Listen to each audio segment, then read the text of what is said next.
militants linked to the Islamic State group have hoisted their flag in a Nigerian town. After seizing control of it, 3 residents have told the BBC. Hundreds of people have fled the fishing town of Baga after the militants overran it on Wednesday night. The residents said the militants seized weapons from a military base and torched a naval base on the shores of Lake Chad. They said the military in Baga had fallen, saying the attack had been repelled. But Nigeria, an agency well connected with the military, quoted an intelligence officer as saying that troops had made a tactical withdrawal from their base after coming under attack. The Nigerian Air Force, in response to distress call, quickly mobilized military aircraft and flew over 20 sorties on Wednesday night and throughout Thursday. It quoted the unnamed officer as saying, "A resident who spoke to the BBC after he fled Baga said a militant led the morning prayer on Thursday at his mosque in the town. Other armed militants were present at the mosque and prayed there too," the resident said. The militants told the congregation that civilians would not be targeted and were free to leave the town. He added, the fighters identified themselves as being members of the Islamic State's West Africa province, ISWAP, and its affiliate which has distanced itself from Boko Haram, the main insurgent group in northeastern Nigeria. The militants had captured heavy armored tanks, boats and a large cache of weapons during the raid on the military and naval bases. Other residents said the military base was the local headquarters of the multinational task force, which includes troops from neighboring states fighting the militants. The residents added, some troops fled with civilians as the militants stormed the town in northeastern Borno State on Wednesday night, the residents said. In a statement on Wednesday, Nigerian Army spokesman Sani Usman confirmed the attack on the military base but said the militants had been pushed back after troops put up a determined fight. Similarly, a search and rescue team has been constituted.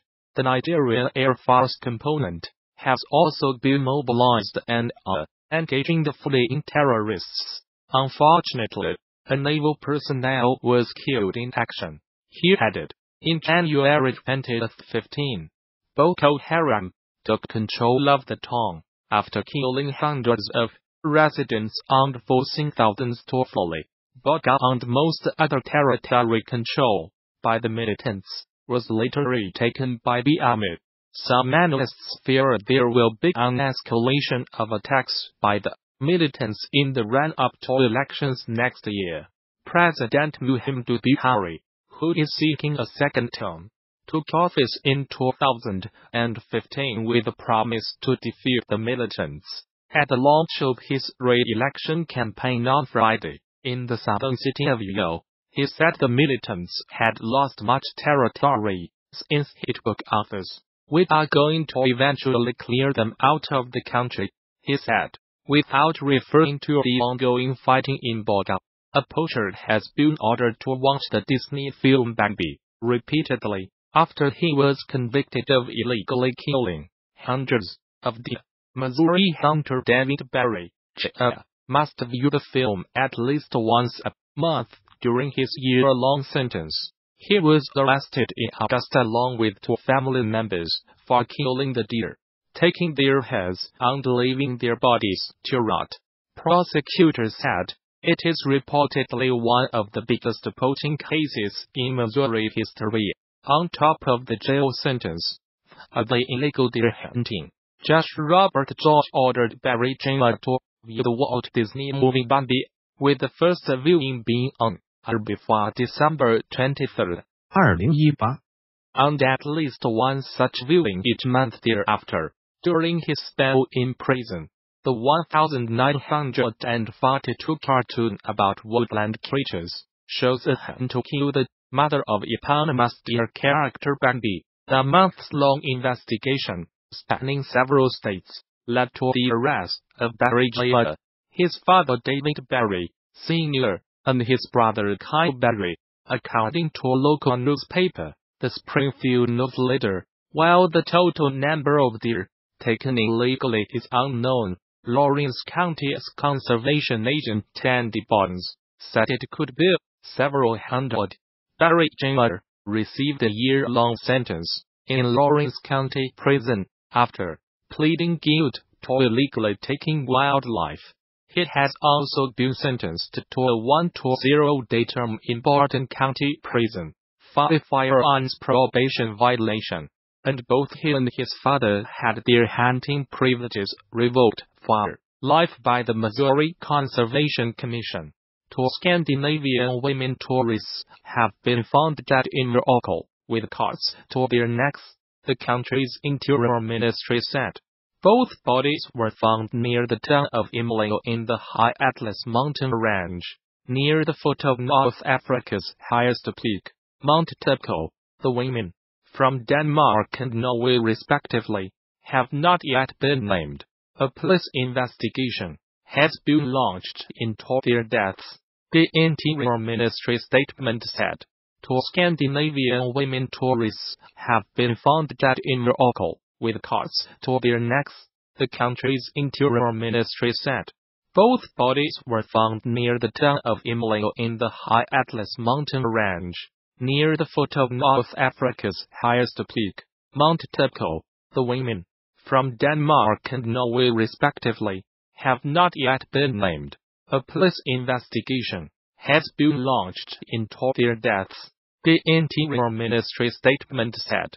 A popular tourist attraction has become the latest Chinese company to show solidarity with Huawei's chief finance officer, Meng Wanzhou, who was arrested in Canada on 1 December. Shannon Mountain Scenic Park, in eastern Hainan province said it would waive the $9.65 ticket fee for anyone carrying a Huawei phone. Ms. Meng, who was given bail in Canada, faces extradition to the United States on charges of breaking Iran sanctions. Her case has upped tensions with China. Use Huawei phones. Shoot grand photos on the mountain. A notice on the Shannon Park's social media account said, "We wish friends around the world who support Huawei's success and bliss." The offer would last until 29 December. The South China Morning Post reported, but it was met with some criticism among China's social media users, who claimed it was discriminatory. Huawei phone owners are being offered other enticements too. They can get a 20% discount at a bar in Beijing. Seen in Beijing, bring a Huawei phone and get 20% off. Similar to this story we covered yesterday. https://QUXL19YPQLPIC. Twitter.com Sokolov. End of Twitter post by @LuOceanG. At least one firm has threatened to penalize anyone buying Apple products. A few days ago, Manpad Shenzhen-based LED and display manufacturer offered subsidies to any employees buying Huawei phones. It also pledged to fine anyone who bought an Apple iPhone. United States prosecutors alleged Ms. Meng, 46, used a Huawei subsidiary called Skycom to evade sanctions on Iran between 2009 and 2014. They also alleged she publicly misrepresented Skycom as being a separate company from Huawei, and that she deceived banks about the true relationship between the two companies. Ms. Meng, who is the daughter of Huawei's founder, has denied any wrongdoing and said she will contest the allegations. Life of Huawei's high-flying heiress. The United States has been investigating the Chinese telecoms giant, the world's second-largest smartphone maker, since 2016, believing that it used Skycom to bring United States manufacturing equipment and millions of dollars in transactions to Iran in violation of sanctions. Ms. Meng's detention comes amid an increasingly acrimonious trade dispute between Washington and Beijing. China is angry at her detention, saying she has not violated any laws.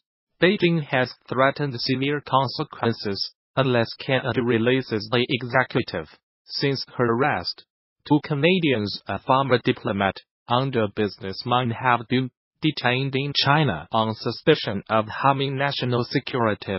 United States President Donald Trump said last week that he might intervene in the United States Justice Department's case against this man if it would serve national security interests. I'll help achieve a trade deal with China if I think it's good for what will be certainly the largest trade deal ever made, which is a very important thing. What's good for national security?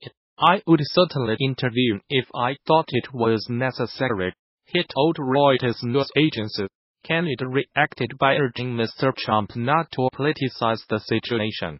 Our extradition partners should not seek to politicize the extradition process or use it for ends other than the pursuit of justice, Foreign Minister Chrystia Freeland said. A popular tourist attraction has become the latest Chinese company to show solidarity with Huawei's chief finance officer.